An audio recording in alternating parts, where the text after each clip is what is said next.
এই, এই এই শোন শোন, এই শোন, লোকটা তলিয়ে যাচ্ছে। এই তুই, এই এই ডুবে গেল। ধরুন ধরুন, শোন শোন শোন শোন শোন। আরে আপনি তো আরেকটু হলে ডুবে যাচ্ছিলেন।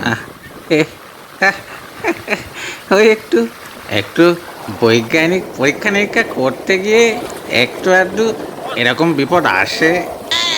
আহ, তা কি পরীক্ষা করতে গেলেন? ওই একটু ফিজিক্স চর্চা করছিলাম। ফিজিক্স? মানে বিজ্ঞান বলছে পুকুরের জলের থেকে সাগরের জলে ভেসে থাকা সোজা, সেটা একটু হাতে কলমে পরীক্ষা করে দেখছিলাম। কোত্থেকে যে আপনারা পুলিশের ড্রেস পরে চলে এলেন বুঝতে পারলাম না পরীক্ষার মাঝখানে। আচ্ছা বুঝলাম, আর একটু হলে তো ডুবে গিয়েছিলেন, কিন্তু এই পরীক্ষা করতে গেলে অ্যালকোহল টেনে নামতে হলো কেন? আপনাকে অ্যারেস্ট করা হচ্ছে। অ্যারেস্ট আমাকে করছেন মানে? আমাকে যে ডুবিয়ে মারতে চেয়েছিল তাকে অ্যারেস্ট করুন, আমাকে অ্যারেস্ট করছেন, এই আপনাদের কেমন বিচার? আর কাউকে তো দেখছি না। কে আপনাকে ডুবিয়ে মারার প্ল্যান করছে? কে আবার?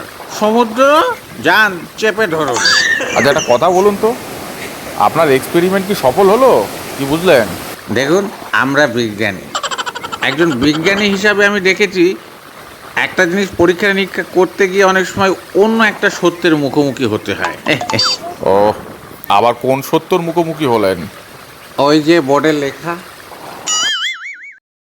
মদ খেয়ে সমুদ্রে নামবেন না, সেটা প্রমাণ হয়েই গিয়েছিল, আর একটুখানির জন্য সেটা প্রমাণ করতে পারলাম না। আচ্ছা, পুলিশ কি বৈজ্ঞানিক পরীক্ষা নিরীক্ষাও সফলভাবে করতে দেও না? হ্যাঁ, বিজ্ঞানের শত্রু পুলিশ। তারা না বাঁচালেই ভালো হতো। মাল খেয়ে বিজ্ঞানী হয়ে গেছে, কারণ বিজ্ঞানী প্রতিদিন 4টে করে জলে তলিয়ে যাচ্ছে, আর ওপর মহল থেকে আমাদের উপর চাপ আসছে।